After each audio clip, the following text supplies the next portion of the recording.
मित्रों नमस्कार, मैं सुधीर आर्य अपने छोटे भाई संदीप रोधिया प्रजापति जी के साथ अपने पॉडकास्ट चैनल पर आप सभी का स्वागत करता हूं। आज हमारे बीच जो विशिष्ट अतिथि हैं वे किसी परिचय के मोहताज नहीं हैं। आप दर्जा प्राप्त राज्य मंत्री उत्तर प्रदेश सरकार माननीय श्री वीरू साहनी जी, जो उत्तर प्रदेश मत्स्य जीवी सहकारी संघ लिमिटेड के सभापति हैं, वे आज हमारे बीच उपस्थित है। माननीय मंत्री जी, आपका हमारे इस पॉडकास्ट चैनल पर स्वागत है। बहुत बहुत धन्यवाद। और मैं आपकी आज फेसबुक प्रोफाइल देख रहा था सुबह सुबह, जब मुझे पता लगा कि आप हमारे इसमें स्टूडियो में आने वाले हैं, तो मैंने देखा कि प्रतिदिन किसी न किसी जिले में आपकी विजिट है। तो रोज कितनी विजिट है? कभी बस्ती में, कभी कहीं, कभी नेपाल के पोखरा तक भी आप जा रहे हैं, तो थकते नहीं इतनी जो यात्राएं कर रहे हैं आप? कुछ पाने के लिए कुछ खोना पड़ता है, और राजनीति कर रहे हैं और आगे हमको जाना है तो निश्चित हमको समय देना पड़ेगा। और ऐसा नहीं है कि हम 300 दिन पूरे प्रदेश में सभी जिलों में चलते हैं, ऐसा नहीं है। मेरा भी परिवार है, लेकिन अधिक से अधिक हम टाइम देते हैं। हमको लगता है कि महीने में 20 दिन हम हर जिलों जनपदों में जाते हैं, और जाने से पता चलता है वहाँ की क्या समस्याएं हैं, समस्या पता चलता है और पूरा प्रयास करते हैं उस समस्या का समाधान हो, विभागीय जो भी होते हैं। तो इस व्यस्त कार्यक्रम में जो है अपने परिवार के लिए, बच्चों के लिए कैसे समय निकालते हैं? तो भी कैसे मैनेज करते हो लाइफ को? जैसे आप पूरे दिन आज यात्रा पे हैं आप? अभी तो इस समय देखिए हम लगभग 5 दिन हो गया हम पश्चिम में हैं, और समस्या है, लेकिन हमारी वाइफ है, समझदार है, सपोर्ट करती है, और जिस हिसाब से टाइम देना चाहिए नहीं दे पाते हैं। अगर वहाँ देंगे, क्योंकि हमको महाराज जी का जो आशीर्वाद मुझे मिला है, महाराज जी का आशीर्वाद से जो पद मिला है, और पूरे प्रदेश में अगर हम नहीं चलेंगे तो कहीं ना कहीं महाराज जी के साथ, तो हम चाह रहे हैं कि प्रदेश के सभी जनपदों में जाएं, और जो भी हमारे मछुआ समाज के लोग हैं उनकी जो भी समस्याएं हैं, उनको योजनाओं का लाभ मिल रहा है कि नहीं मिल रहा है, उसके लिए हम काम करते हैं, अधिक से अधिक जाते हैं। बहुत सारे लोग आपके परिवार के विषय में जानना चाहते हैं एकदम से कि आप युवा हैं, तो आपके परिवार के बारे, अपने परिवार के बारे में बताइए आप थोड़ा, जिससे लोगों को पता लगे। भाई हमारे परिवार में हम लोग 4 भाई हैं, 3 बहन, बड़ा परिवार है।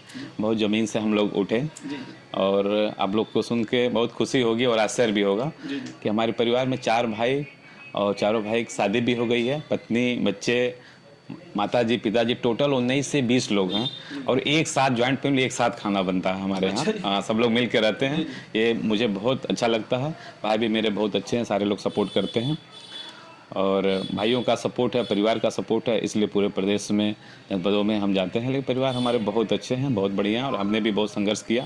माननीय मुख्यमंत्री जी जब सांसद हुआ करते थे, उस समय उनका एक संगठन चलता था, हिंदू वाहिनी, तो उसमें हम जुड़े थे। पहले वार्ड में थे, वार्ड अध्यक्ष थे, फिर अच्छा काम था, गोरखनगर मंडल महामंत्री बने, फिर उससे भी बहुत बढ़िया था, जिले में हम काम करते थे, तो महानगर उपाध्यक्ष का पद मिला। और आज महाराज जी का आशीर्वाद है कि आज आप लोगों के बीच में हम मुजफ्फरनगर में आए हैं।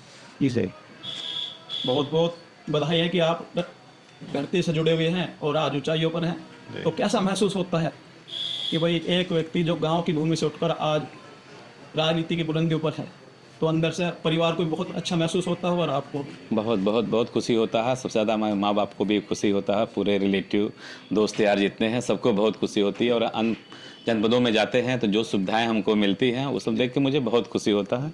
और सभी को हम कहते भी हैं कि कहीं कोई जो भी संगठन में जुड़ा है ईमानदारी से कार्य करे, निश्चित है धैर्य रखे, निश्चित है कहीं ना कहीं अच्छे मुकाम पे जाएंगे। लेकिन ईमानदारी, धैर्य दोनों बहुत ज़रूरी है। लगन, पार्टी में अगर काम करेंगे तो सफलता निश्चित है मिलेगी। मछली उत्पादन से पूरा विश्व में जो है, हर भारत जैसे जापान है, बहुत मछली उत्पादन है, भारत में भी है, परंतु जिस तरह भारत के पास संसाधन है मछली उत्पादन के, उस तरह से मछली उत्पादन भारत में नहीं हो पा रहा जी। तो क्यों, कारण क्या है कि युवा वर्ग नहीं जुड़ पाता। ज़्यादातर युवा वर्ग सरकारी नौकरी की तरफ भागता है, तो मत्स्य उत्पादन से युवा वर्ग कैसे जुड़े? इसके लिए आपका जो सहकारी संघ है उसकी क्या क्रियाएं हैं जिससे वो युवा वर्ग आपसे आपके किस जिले में अधिकार संपर्क करें? मान लिया वो चाहता तो है कि मैं मछली उत्पादन शुरू करूं, परंतु कई बार उसको ज्ञान ना मिल पाना, और उसको तकनीकी ज्ञान है या संसाधन ना मिल पाने की वजह से वो कर नहीं पाता चाह कर भी। तो कैसे जुड़े युवा वर्ग? देखिए, मछली पालन आज अपने भारत में सबसे अधिक तेलंगाना, आंध्र प्रदेश में है, आपको मालूम है, आंध्रा, और हमारे यहाँ यूपी में इतना नदियाँ हैं, तालाब हैं, पोखरे हैं, झील हैं, फिर भी अगर आंध्रा से मछली न आए तो हमको लगता है यहाँ पूर्ति नहीं होगी कहीं ना कहीं। तो हम आंध्रा भी जाके देखे तो काफ़ी युवा वहाँ के सारे लोग जुड़े हैं, जुड़ के वहाँ पे कार्य कर रहे हैं। तो हम लोग भी चाह रहे हैं कि हमारे यहाँ उत्तर प्रदेश में भी युवा जुड़ के काम अब कर रहे हैं, धीरे धीरे कर रहे हैं। और जो ज़िले में मत्स्य विभाग का जो कार्यालय है, ऑफिस है, वहाँ पे अगर जाएंगे, संपर्क करेंगे तो निश्चित है इस समय प्रेजेंट टाइम में केंद्र सरकार की कौन सी योजना चल रही है, अपने प्रदेश सरकार की कौन सी योजना चल रही है, वहाँ से जानकारी होगी। और रह गया कोई भी कार्य करने से पहले, मत्स्य पालन बहुत ही बढ़िया काम है, बहुत अच्छा है, बहुत ही फायदेमंद, बहुत फ़ायदा है। लेकिन वो एक सिस्टम है, सबसे पहले कार्य करने से पहले ट्रेनिंग ले, प्रशिक्षण लें। हमारे यहाँ जो हमारा संघ है, उत्तर प्रदेश मत्स्यजीवी सहकारी संघ, तो हमारे यहाँ जो भी सोसाइटियाँ हैं पूरे प्रदेश की, उसमें लगभग 75% हमारे यहाँ से रजिस्टर्ड है। और उनको उन्हीं के उत्थान के लिए जो समितियाँ हमारे यहाँ रजिस्टर्ड हैं, उत्थान के लिए तो हम लोग खुद ट्रेनिंग कराते हैं। 3 दिवसीय ट्रेनिंग चल रहा, अभी देखिए इसी 18 तारीख से सबसे पहले गोरखपुर मंडल का है। मंडल में ज़िले में जो भी समितियाँ हैं, समिति के जो अध्यक्ष होते हैं, सचिव होते हैं, उनको हम लोग बुलाते हैं और 30 की संख्या, 50 की संख्या लगभग होती है। और आने जाने का खर्च हमारे फेडरेशन की तरफ से होता है। 3 दिन रुकना हॉस्टल में, खाना पीना सारा व्यवस्था रहता है। 3 दिन में उनको ट्रेनिंग दी जाती है कि मत्स्य पालन कैसे किया जाता है, कैसे लाभ होगा, किस टाइम जो सीड होता है किस टाइम डाला जाता है, सुबह का टाइम, शाम का टाइम। तो अच्छे हम लोग आंध्रा से भी और उड़ीसा से भी अच्छे वैज्ञानिक हम लोग बुलाते हैं, वो आके ट्रेनिंग देते हैं, लोगों को ट्रेन करते हैं। और प्लस यहाँ जो योजना है, योजनाओं के बारे में एक दिन चलता है।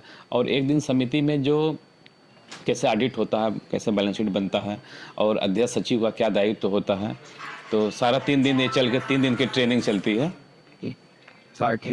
और जिससे लोगों को लाभ होता है, फिर अपना काम करते हैं तो अच्छा लाभ होता है मत्स्य पालन में। तो आप जो किसान है, मत्स्य पालक किसान है, जो मछली पालन कर रहे हैं, तो जो उत्तर प्रदेश मत्स्यजीवी सहकारी संघ है, तो उस समय समय पर इनकी सहायता कैसे करता है, कैसे इनसे संपर्क में रहता है, जिससे ये पीछे ना हटे, अगर एक बार को हानि भी हो गई तो उस कार्य से जुड़ा रहे, क्योंकि जब अगर व्यवसाय करेंगे तो हानि होने की संभावना भी रहती है। जी नहीं, देखिए जब प्रशिक्षण लेके करेंगे तो कहीं किसी प्रकार का कोई हानि नहीं होगी।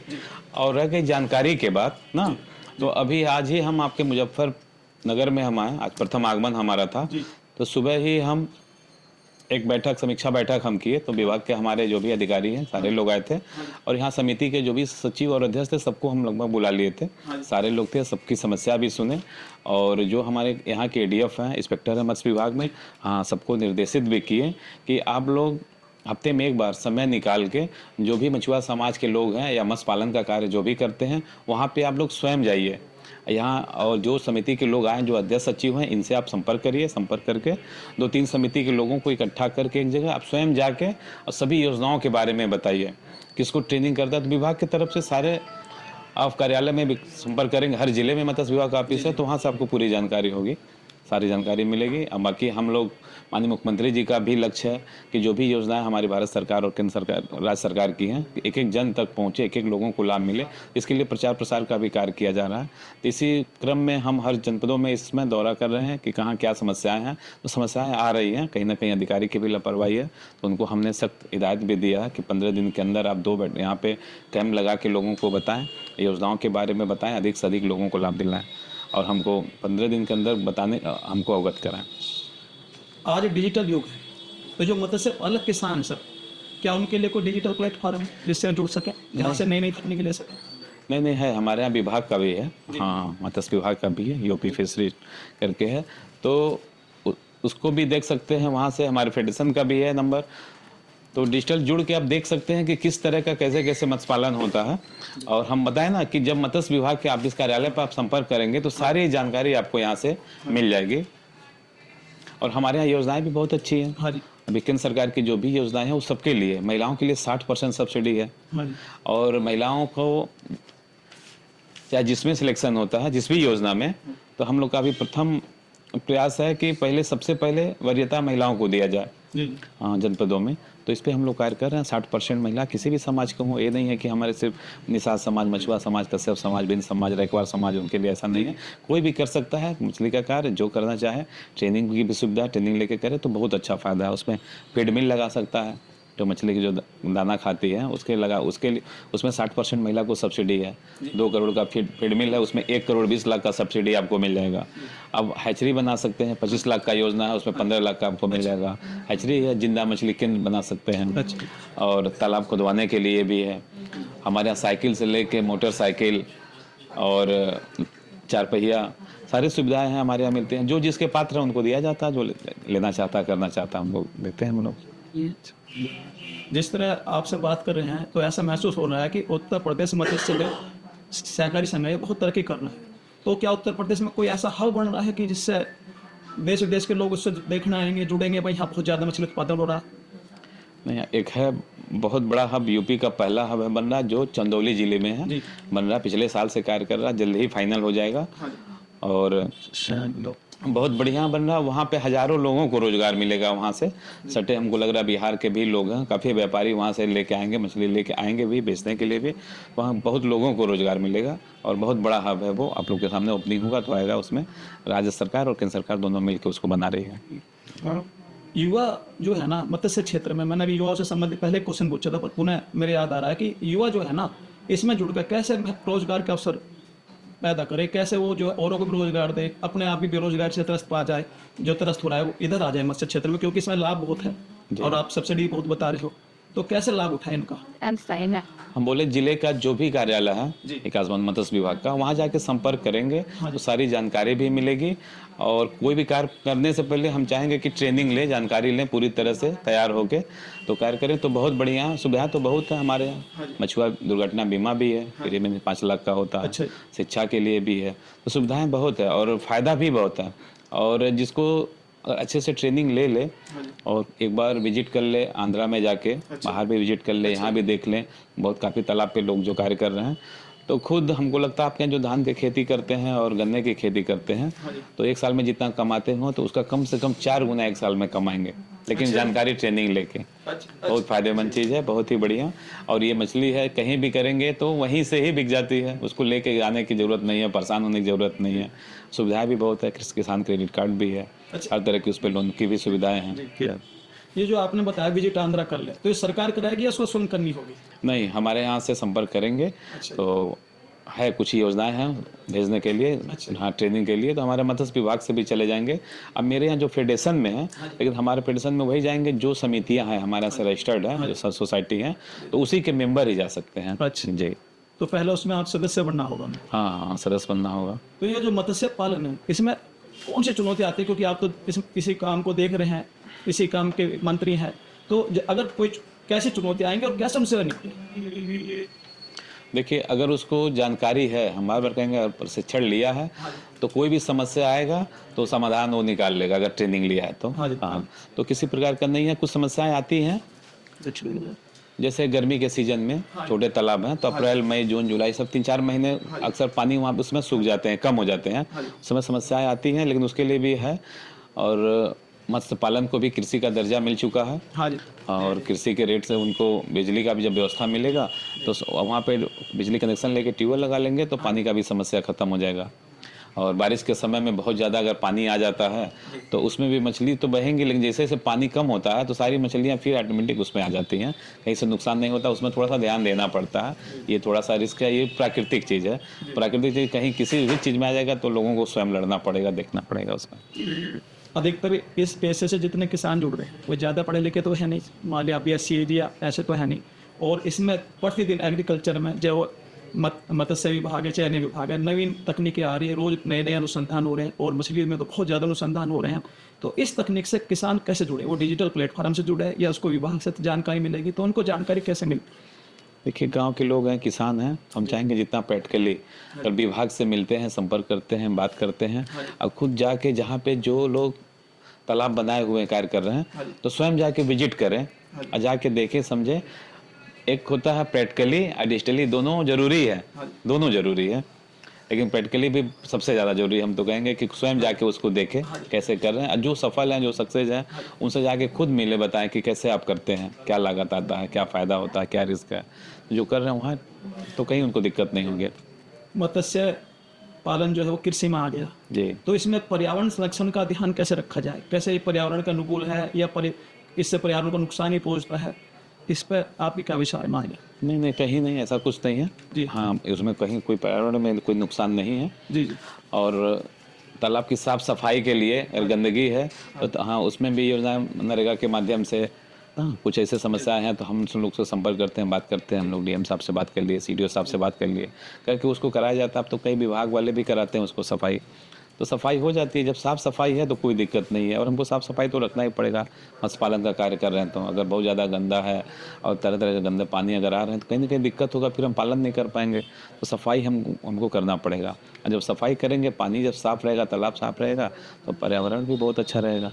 और हम जो भी तालाब हैं, हम लोग तो कहते भी हैं साइड साइड में जो बंदा होता है उस पर आप पौधे लगा लें, सब्जी लगा लें, तो उससे भी बहुत उनका आय भी बढ़ेगा और सुंदर भी लगेगा। अभी देखिए, कल हम गए गाजियाबाद में, एक झील था, दुहाई एक तालाब था। हाँ, दुहाई तालाब पे गए, वहाँ पे बहुत बढ़िया एक है मंजू कश्यप काम कर रही हैं, बहुत बढ़िया काम कर रही हैं वो। उनको अभी प्रधानमंत्री जी के द्वारा उनको अवार्ड मिला है, सम्मानित हुई है। बाकी अपने यहाँ राज्य सरकार से भी तो कई बार अवार्ड दिए, हम लोग भी विभाग से उनको लखनऊ बुला के दिया गया। तो वो मत्स्य पालन के साथ साथ सिंघाड़ा का भी काम कर रही हैं, अमरूद भी लगाई हैं, सब्जी भी लगाई हैं, छोटा सा सट्टे वहाँ पे एक मुर्गी फार्म भी बना ली है। तो बहुत बढ़िया काम कर रही हैं, कई चीज़ सब्जी वब्जी लेके, तो बहुत बढ़िया है। तो उसे हरा भरा भी लग रहा है, बहुत अच्छा लग रहा है, उनका आय का स्रोत भी बहुत बढ़िया बढ़ जा रहा है, कई आय के स्रोत वहाँ पे बना लिए हैं। जी तो उन्होंने तो बिल्कुल आधुनिक कर दिया। जी। तो मत्स्य पालन में सरकार की क्या प्राथमिकता है? क्योंकि इससे तो हम मछली को निर्यात ही बहुत होती है, तो किसान तो डायरेक्ट निर्यात कर नहीं सकता। तो इसमें सरकार की क्या प्राथमिकताएं हैं ज़्यादा से ज़्यादा इससे मत्स्य उत्पादन के लिए?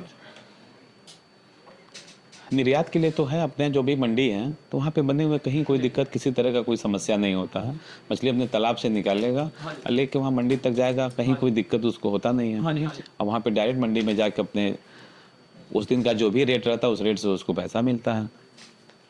जी, हाँ मतलब डायरेक्ट निर्यात कर सकता है किसान। हाँ, डायरेक्ट निर्यात कर सकता है, कहीं कोई बात नहीं है कि अब इन्हीं को देंगे या इनको देंगे, ऐसा नहीं है। जहाँ उसको अच्छा रेट मिल रहा है मंडी में जाके, काफ़ी लोकल व्यापारी भी आके तालाब से ही लेके चले जाते हैं, तो उसको जहाँ अच्छा रेट मिलेगा वहाँ पे दे, स्वतंत्र, कहीं कोई बाधा नहीं है। तो मत्स्य विभाग से, मत्स्य पालन से ज़्यादा युवा जुड़े, तो सरकार इस तरफ भी कोशिश कर रही होगी। हाँ हाँ, पूरा प्रयास है कि युवाओं को रोजगार मिले, युवा को हम लोग बताएं मत्स्य पालन में और पशुपालन में। अभी तो पशुपालन, डेयरी वेरी भी हमारे यहाँ मत्स्य पालन से भी लगभग जुड़ गया है कि जो भी समिति सोसाइटी के लोग हैं अब उनको पशुपालन का भी कार्य कर सकते हैं, डेयरी खोल सकते हैं, उसमें भी अच्छा सब्सिडी है। तो जुड़ेंगे लोग, जुड़े और कार्य करें, बहुत अच्छा है, बहुत अच्छा है। लेकिन जानकारी का अभाव, जानकारी न होने के नाते लोग सोचते हैं कि हम बेरोजगार हैं, परेशान हैं, क्या करें। तो ऐसा नहीं है, सरकार की बहुत अच्छी अच्छी योजनाएं हैं, लेकिन लोगों तक जानकारी नहीं हो पाती अच्छी तरह से, इसलिए बहुत अच्छा नहीं कर पा रहे हैं। उसी प्रयास में हम लोग लगे हैं कि हर जिले में जनपद के अधिकारी खुद जाके विभाग के बारे में, योजनाओं के बारे में प्रचार प्रसार करें, ताकि अधिक से अधिक युवा जोड़े और उनको रोजगार मिले, खुशहाल रहें वो, उनका परिवार।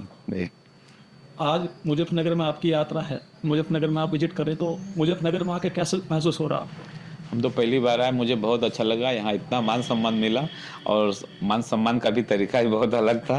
यहाँ का एक मीठा डिश था, वो कई चीज़ हम खाए, बहुत ही बढ़िया, बहुत अच्छा लगा। और लोगों से हम कहें, लोग कहे भी कि नहीं आप बहुत जल्द, हम कहते हैं निश्चित है, बहुत जल्द हम आएंगे और आएंगे, और जो भी समस्याएं होंगी माननीय मुख्यमंत्री जी तक हम बताएंगे, पहुँचाएंगे। जितना हो सकेगा हम मछुआ समाज के लिए, मत्स्य पालन से संबंधित जो भी कार्य करने वाले हैं, चाहे किसी भी समाज के हों, जितना हो सके हम पूरा अधिक से हम मदद करेंगे, कभी भी कोई भी मेरी ज़रूरत पड़ती है तो। धन्यवाद आपका हमारे पॉडकास्ट चैनल में आने के लिए। मित्रों, हमारे साथ थे उत्तर प्रदेश मत्स्य जीवित सहकारी संघ लिमिटेड के सभापति, जिनसे हमने बात की, उनसे मछली पालन के विषय में जाना, और आपने बहुत ज़्यादा जानकारी दी। और मैं समझता हूँ कि आप जब इनके विचार सुनाएंगे तो जरूर